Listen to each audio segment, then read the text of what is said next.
Blessed morning mga kaamigo, meron po tayong Lenovo laptop mga kaamigo, nasira po yung hinge mga kaamigo. Kapag nag-open ka ng monitor mga kaamigo ay bumubuka po yung casing sa likod mga kaamigo. Natural na sira lang po ito sa mga laptop natin mga kaamigo. Lalo na pag sa gilid ka nag-o-open mga kaamigo. Dapat sa gitna po talaga tayo mag-open mga kaamigo. Ito po yung pangdikit natin mga kaamigo at pang ipit at saka isang screw. So let's go mga kaamigo, kailangan natin i-open at baklasin to mga kaamigo para makikita natin yung hinge mga kaamigo na sirang nasira. Kailangan po talagang baklasin. Sa mga ganitong problema mga kaamigo, pwede kayo mag-DIY. Napakakunti lang po ng gastos nito mga kaamigo. Kailangan po nating baklasin muna mga kaamigo.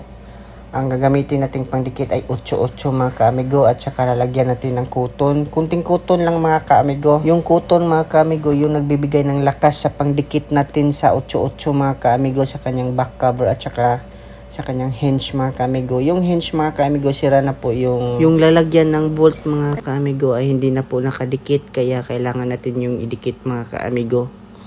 So ito na mga kaamigo, nabaklas na natin, ipapakita ko mga kaamigo. Ayun mga kaamigo, malapit na po tayong matapos magbaklas.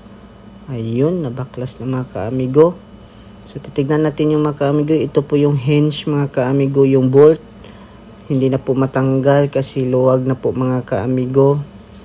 At yun, kailangan nating dikitan mga kaamigo. At yun, kita-kita mo mga kaamigo na nilalagyan ko ng kuton. So nakulangan pa ako ng kuton mga kaamigo, lalagyan ko pa ng isa para mas mahigpit siya mga kaamigo. Ganito lang po mga kaamigo, maglagay ng kuton mga kaamigo sa ilalim ko po at dikitan ng 8-8. Ayun mga kaamigo. Napaka powerful po pa talaga ng 8-8 mga kaamigo, lagyan ng pang-ipit. At yun mga kaamigo, after 30 minutes, tapos na po tayo. Ayun mga kaamigo. Hindi na po siya umu-open yung back cover natin sa likod. Ito po yun mga kaamigo para mas klaro. Ayun, kitang-kita mga kaamigo na hindi na po humihiwalay yung back cover sa likod mga kaamigo.